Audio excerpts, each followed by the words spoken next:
त्रिज्या 3.5 सेंटीमीटर वाले एक शंकु के आकार का है। यानी कि खिलौना कैसा है? 3.5 सेंटीमीटर त्रिज्या वाले एक शंकु के आकार का है। ये अपन मान लेंगे एक शंकु है। क्या है? शंकु मतलब जोकर की टोपी जैसा आकार होगा। ये खिलौना हो गया।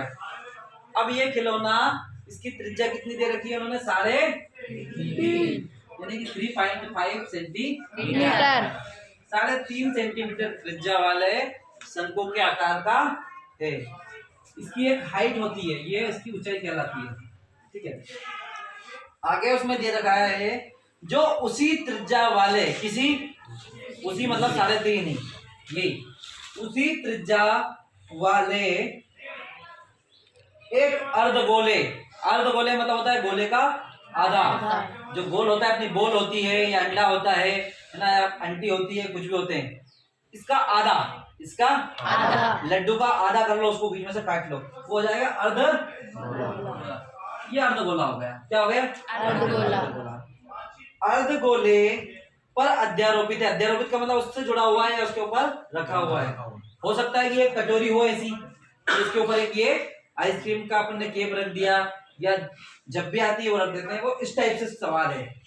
आगे देखिए, इस खिलौने की संपूर्ण ऊंचाई 15.5 है। खिलौने की संपूर्ण ऊंचाई कितनी है? 15.5। मतलब यहाँ से लेके तो ऊपर तक कितनी है? ऊपर तक 15.5। टोटल ऊंचाई कितनी है इसकी? 15.5। मैं यहाँ से इसकी स्केल बना लेता हूँ यहाँ तक, है ना। ये कितनी है? 15.5। 15.5। ठीक है, ऊपर से नीचे तक ये इसकी ऊंचाई हो गई। मतलब इसमें ये भी आ गई, इसकी ऊंचाई भी आ गई, कटोरी की भी, अर्धगोले की भी और शंकु की भी आ गई। तो ये है 15.5 सेंटीमीटर। इस खिलौने का संपूर्ण पृष्ठीय क्षेत्रफल ज्ञात कीजिए। उसने कहा है कि इस खिलौने का संपूर्ण पृष्ठीय क्षेत्रफल ज्ञात कीजिए। तो ये जो खिलौना आपके सामने दिख रहा है, इसमें 2 आकृतियां हैं। इसमें 2 आकृतियां, ऊपर वाला तो है शंकु और नीचे वाला है अर्धगोला। शंकु, अर्धगोला। इसका संपूर्ण जो पृष्ठीय क्षेत्रफल होगा वो इन दोनों आकृतियों के पृष्ठीय क्षेत्रफल के बराबर। अब क्योंकि ऊपर वाली आकृति शंकु है, इसलिए अपन इसका वक्र पृष्ठ ले लेंगे। वक्र पृष्ठ मतलब इसके ऊपर का, है ना। नीचे वाला भाग अपन नहीं लेते हैं, क्योंकि वो भाग अपन कटोरी का मान लेंगे, इस अर्धगोले का। तो इसका संपूर्ण पृष्ठ ले लेंगे और इसका वक्र पृष्ठ ले लेंगे। वक्र पृष्ठ का मतलब इसके ऊपर का, है ना। ऊपर का जो केप होती है वो केप ले लेंगे। तो अब अपने को इसमें कुछ चीजें क्लियर करनी है कि जैसे ये जो कटोरी है या अर्धगोला है, इसकी त्रिज्या भी वही है जो कि इसकी, यानी कि यहाँ से यहाँ तक की दूरी भी कितनी होगी? 3.5, है ना। अच्छा, तो फिर जो शंकु है इसकी ओरिजिनल ऊंचाई कितनी बच जाएगी? ये ऊंचाई कितनी बच जाएगी? 12। कैसे आई ये, है ना। यहाँ लिखना पड़ेगा अपने को शंकु की ऊंचाई। ये शंकु की ऊंचाई होगी 15.5 और इसमें से अपने को घटाना पड़ेगा इस अर्धगोले की ऊंचाई, है ना। ये इसकी त्रिज्या घटानी पड़ेगी। ये 3.5 इसमें से माइनस करेंगे तो बचेगा 12 सेंटीमीटर। ये काय की बची है? ये है शंकु की। कितनी है? 12 है। ठीक है, अब जब भी हम शंकु का वक्र पृष्ठ निकालेंगे तो उसका सूत्र होता है पाई आर एल। क्या होता है? पाई आर एल। तो यहाँ पे एल क्या होगा? एल होती है इसकी तिर्यक ऊंचाई। तो यहाँ पे हमें देखना है कि ये एक समकोण त्रिभुज बन रहा है। क्या बन रहा है? समकोण त्रिभुज। शंकु के अंदर एक समकोण त्रिभुज बन रहा है ना, जिसमें ये तो नीचे वाला तो है आधार, ये हो गई इसकी लंब और ये हो गई कर्ण। भाई 90 डिग्री के सामने, बड़ी भुजा के सामने कर्ण है, तो ये इसकी तिर्यक ऊंचाई होती है एल। एज इसकी कितनी है? 12, है ना। और आधार इसका कितना है? 3.5। ये त्रिज्या है इसकी, है ना। तो अपन लिख लेंगे कि R बराबर 3.5 सेंटीमीटर, ये त्रिज्या हो गई, है ना। एज बराबर 12 सेंटीमीटर। ये काय की है? शंकु की। ये दोनों काय की है? शंकु की। तो एल का मान निकालना है, तो एल स्क्वायर बराबर आर स्क्वायर और प्लस लंब स्क्वायर एच स्क्वायर, है ना। इसको हिंदी में बोलता हूं मैं। तिर्यक ऊंचाई का वर्ग बराबर त्रिज्या का वर्ग प्लस हाइट का वर्ग। अच्छा, अब इसको अपन पाइथागोरस के रूप में बोलते हैं। कर्ण का वर्ग बराबर आधार का वर्ग प्लस लंब का वर्ग। ये पाइथागोरस प्रमेय है ना। तो पाइथागोरस के हिसाब से इसमें आएगा एल स्क्वायर बराबर H square plus R square. अब क्या करेंगे अपन, जिन जिन का मान है उनका मान रखते हैं। तो आर का मान क्या है, 3.5 का स्क्वायर प्लस एच का मान कितना आ गया अपना 12 का वर्ग करके दोनों को जोड़ना है। इधर बच रहा है अपना एल स्क्वायर। अब आगे देखो, 3.5 का स्क्वायर अपन करेंगे तो इसका कितनी बार गुना होगा, 3.5 का 3.5 गुना 3.5 प्लस 12 का 12 में कितना हो जाएगा 100। डायरेक्ट कर दूं मैं, 12 का वर्ग होता है 144, 12 इंटू 12 बराबर 144। इसका गुना अपन एक अधिकरण पूर्वेंट से कर सकते हैं जल्दी से, है ना। एक अधिकरण पूर्वेंट मतलब किसी भी संख्या इसमें जो 2 अंक दे रखे हैं तो पहले वाले अंक में एक अधिक कर दो। कैसे, 5 का पहले 5 में गुना कर दो 25, एक को बढ़ा लो।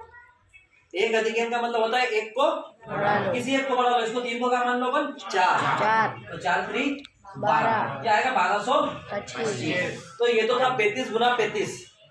अब हमको दशमलव लगानी है, तो 2 अंक के बाद में दशमलव है तो 2 अंक के बाद में दशमलव 12.25 आ गया प्लस 144। ये आ रहा है अपना एल स्क्वायर। क्या आ रहा है, एल स्क्वायर। अब आगे देखो, इन दोनों को अपन जोड़ेंगे तो 12 144 में जुड़ेगा और दशमलव के बाद पे पैसे हैं। क्या है, पैसे। तो पैसे रुपयों में जुड़ेंगे क्या, ध्यान रखना हमेशा। दशमलव के इधर होते हैं रुपए और उधर होते हैं पैसे। तो कभी भी पैसे रुपयों में जुड़ सकते हैं क्या, नहीं जुड़ सकते हैं। इसलिए अपन 12 को 144 में जोड़ेंगे तो कितना हो जाएगा, 4 और 2 6, है ना। तो 4 और 1 156.25 और यह है एल का स्क्वायर। क्या है, एल का स्क्वायर। हमको जब भी वर्ग में संख्या आती है बराबर के उधर अपन जैसे वर्ग हटाएंगे तो उधर वाली संख्या पे क्या लग जाता है, तो इसके ऊपर क्या लगाते हैं अपन, वर्गमूल, अंडर रूट लगा देते हैं। इसका वर्गमूल क्या आएगा, आंसर क्या आएगा इसका, वर्गमूल निकालेंगे तो कल करवाया था, कितना आया था आंसर 156.25 का वर्गमूल क्या आएगा, बताओ निकाल के जल्दी से। 12.5 ये निकाल के तो नहीं बताऊं मैं आपको 156 का, कर पाओगे आप लोग ये, है ना। तो आप बोलो तो ये भी करवाया था, ठीक है। तो ये आ गया 12.5 सेंटीमीटर। तो ये इसकी तिरछी ऊंचाई है। कैसी ऊंचाई है, तिरछी, यानी कि तिर्यक ऊंचाई है ये 12.5। ये जो एल है, खुशी आया समझ में यहाँ तक। अब हम क्या करेंगे, जब हमारे पास एल आ गया तो अब हम इसका वक्र पृष्ठ निकाल सकते हैं। अब अपन डायरेक्ट दोनों सवाल एक साथ करके चलते हैं, है ना। यहाँ लिखते हैं अपन, खिलौने का क्या निकालना है, संपूर्ण पृष्ठ बराबर क्या करेंगे अपन, पहले तो अपन शंकु का निकालेंगे और उसमें निकाल के अपन अर्धगोले का निकालेंगे, दोनों का पृष्ठ जोड़ देंगे। तो पहले तो अपन लिख देंगे शंकु का वक्र पृष्ठ, शंकु का वक्र पृष्ठ, है ना, प्लस अर्धगोले का संपूर्ण पृष्ठ, अर्धगोले का संपूर्ण पृष्ठ, मतलब अर्धगोले का तो संपूर्ण लेना है ना।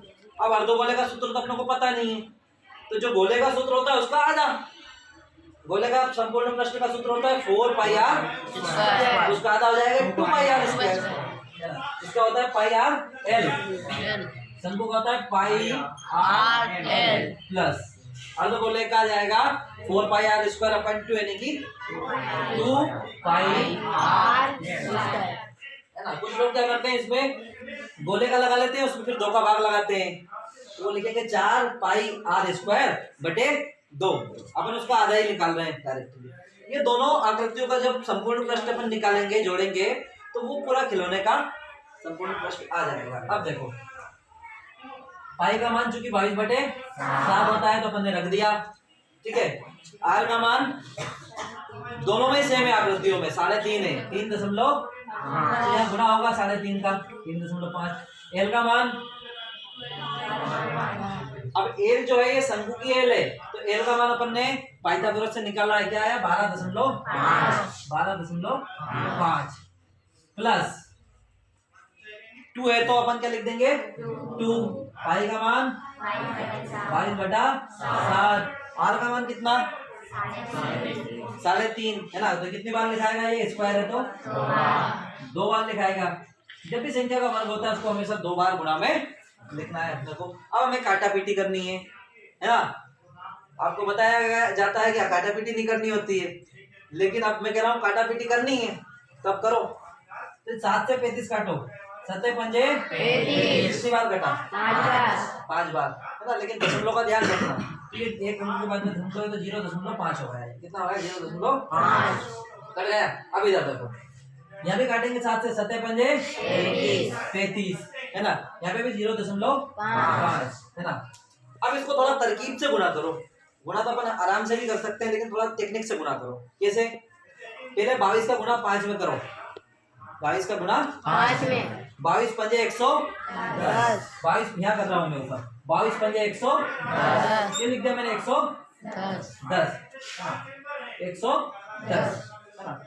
अब इसमें एक अंक के बाद में दशमलव था, तो मैंने एक अंक के बाद में ये बच गया 11.0, यानी कि 11 ही बचा है।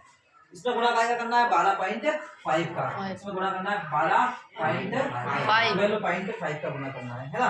बटे में एक आ गया तो कोई मतलब नहीं लिखने का।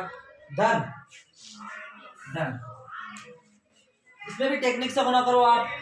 22 में 5 का गुणा करो तो क्या जाएगा, 22 पंजे 110, 22 पंजे 110, तो वही आ जाएगा 110, यानी कि एक अंक के बाद में दशमलव। तो पहले 22 और 5 का कर लिया, फिर उसमें 2 का गुणा करना है और 35 का गुणा करना है। तो 2 का 35 में कर लो सीधा, 2 का गुणा 35 में। भाई गुणा अपने को एक साथ भी कर सकते हैं अलग अलग, तो अपन 0 1 संख्या लाएंगे तो 35 दोनों कितना हो जाएगा 70, कितना हो जाएगा 70, एक अंक के बाद में दशमलव लगा दो। ये अपन ने टेक्निक से गुणा करा, किसी को कोई तकलीफ हुई हो तो बताओ है ना।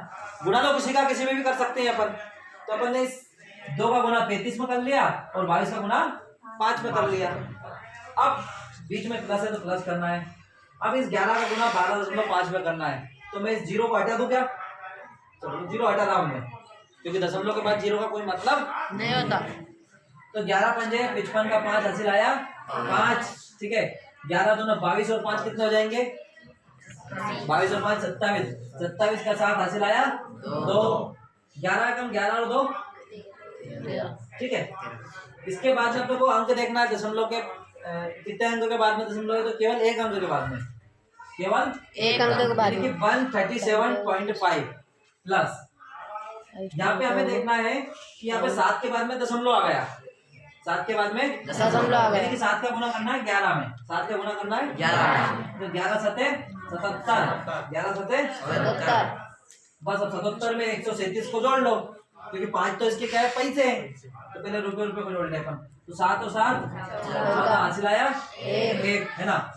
7 और 3 10 और 1 11 का 1 हासिल आया 1 और 1 214.5। ये क्या है, इसका पूरी आकृति का, पूरे खिलौने का संपूर्ण पृष्ठीय क्षेत्रफल है ना। ये सेंटीमीटर स्क्वायर में आएगा, काय में आएगा सेंटीमीटर स्क्वायर है ना। एस बराबर 214.5 सेंटीमीटर। इस सवाल में